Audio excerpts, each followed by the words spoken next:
All right, let's talk about those tasks. You know the ones that are so big, so complicated, they just feel impossible. Well, what if there was a simple framework to make basically anything feel easy? That's what we're diving into today with the Easy Actually Guide to Everything. Let's get right to it. I mean, we've all been there, right? You're staring down a problem and you don't even know where to begin. It feels like you need, I don't know, a PhD just to take the first step. But what if I told you that entire feeling of being overwhelmed is kind of an illusion? Just think about some of these classic hard things. Filing your taxes. Ugh. Trying to lose weight.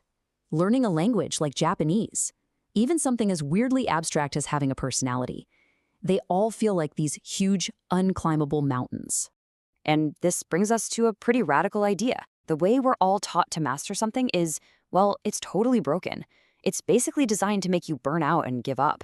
The real secret isn't to just try harder, nope. It's all about changing your perspective. The difficulty isn't really in the task, it's in how we're looking at it. So here's our game plan. First, we're going to completely bust the myth of complexity. Then, we'll jump into 3 core principles: how to reframe your problem, how to find the shortcut, and why you need to just start doing. And finally, we'll pull it all together into the Easy Actually mindset. So the very first step is getting this straight. We are the ones who make things harder than they need to be. We see this giant, unconquerable mountain, when in reality, it's just a bunch of small, totally walkable hills. It's our approach that creates that feeling of overwhelming complexity, not the thing itself.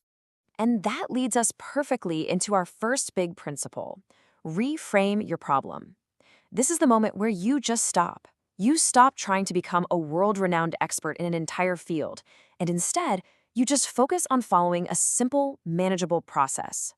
This is just a perfect example. Take filing your taxes. The hard way is thinking you need to become a tax lawyer to do it right, which is insane. The Easy Actually way, you reframe the problem. The goal isn't master the tax code, it's use the simple website and answer its questions. One of those is impossible, the other is something you can knock out in an afternoon. And this is that mindset in action. Reframing just means you stop thinking you need to already know all the answers. Your new goal is just to know how to find them. And let's be honest, the tools are right there. You can just Google it. And if that doesn't help, adding Reddit to the search is like a secret cheat code. Someone somewhere has already solved your exact problem. Okay, so once you've reframed the problem, the next move is to find the most efficient way forward. This is our second principle, finding the shortcut. And really, this is all about applying the 80-20 rule to, well, everything. It's about putting your effort where you get the biggest bang for your buck. To really get this, we got to talk about the learning curve. You've probably seen this chart before. It basically shows that when you're brand new to something, just a tiny bit of practice gives you a massive amount of progress. The biggest, fastest gains are always right there at the start. So that's exactly where you need to focus your energy. So what's the magic number here? It's 20%. The core idea is that in almost any field you can think of, 20% of the knowledge will get you 80% of the results. It's not about learning everything, it's about learning the right things. So what does that 20% actually look like? Well, for weight loss, it's not a million fad diets, it's the calorie deficit. That's the game. For learning a language, forget all the fancy apps. Just finish one good beginner textbook.